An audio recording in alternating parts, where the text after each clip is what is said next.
Away from the media glare, Kosovo has reportedly turned over a leaf on Serbia and it has Russia written all over it. Hi and welcome to TFI Global, the foreign affairs and geopolitical analysis arm of the TFI Media Group. I'm your host Atul Mishra, and if you haven't subscribed to the TFI Global channel yet, hit the subscribe button and press the bell icon to receive all the latest updates. And please install our Apple and Android mobile applications. The link is given below in the description. Let's begin. As per Bloomberg, Kosovo's Prime Minister Albin Kurti has stressed that the time is ripe to strike a deal with Serbia.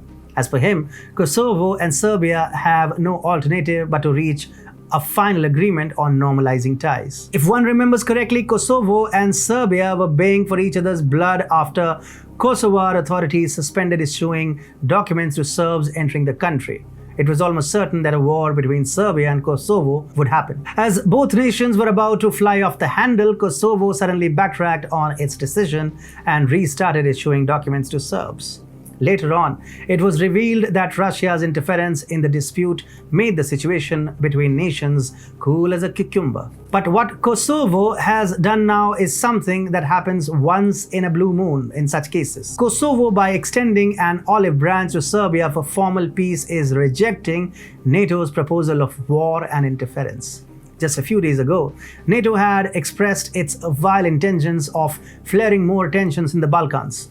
Reuters reported that NATO eyes to increase its peacekeeping forces within the region. Reportedly, NATO chief Jens Stoltenberg stressed that he will increase its peacekeeping force in Kosovo should there be an escalation of tensions with neighboring Serbia. The NATO chief stressed, if needed, we will move forces, deploy them where needed, and increase our presence. We have already increased the presence in the north. We are ready to do more. Furthermore, these statements by NATO were made on the eve of EU-facilitated talks between Serbia and Kosovo. When Serbia and Kosovo were trying to solve a major crisis, NATO had made its intentions very clear that the alliance wants a full-blown conflict between the two countries, so NATO could get an opportunity to thwart Russia. Eventually, the talks between Serbia and Kosovo ended abruptly. The nations failed to resolve differences, further fueling tensions between the estranged Balkan neighbors. As the deadline of September 1 was approaching, NATO was all armed and ready to wreak havoc in the Balkans. But Kosovo has made NATO fall from its grace. Kosovo's denial of NATO's proposal of extending a friendly hand to Serbia is no rocket science. We at TFI had predicted that Kosovo would indeed become a Ukraine 2.0 if a possible war breaks out, and it appears that Kosovo realizes how dangerous the situation could become. It is known to everyone that NATO's constant push upon Ukraine triggered the Russia-Ukraine war. However, the war has demonstrated NATO's inefficiency.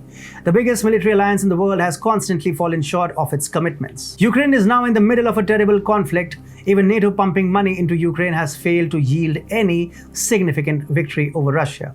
On the other hand, Serbia is armed to teeth with Russian support.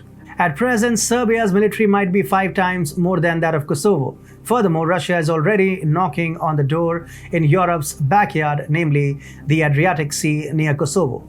Kosovo is now ready for an agreement for both nations to come close and fulfill their ambition of a membership in the EU. Earlier, it was ready at the behest of the West to annihilate Serbia.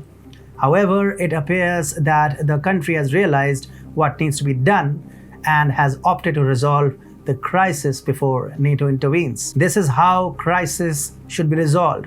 Kiss each other, hug each other. Don't start shooting each other.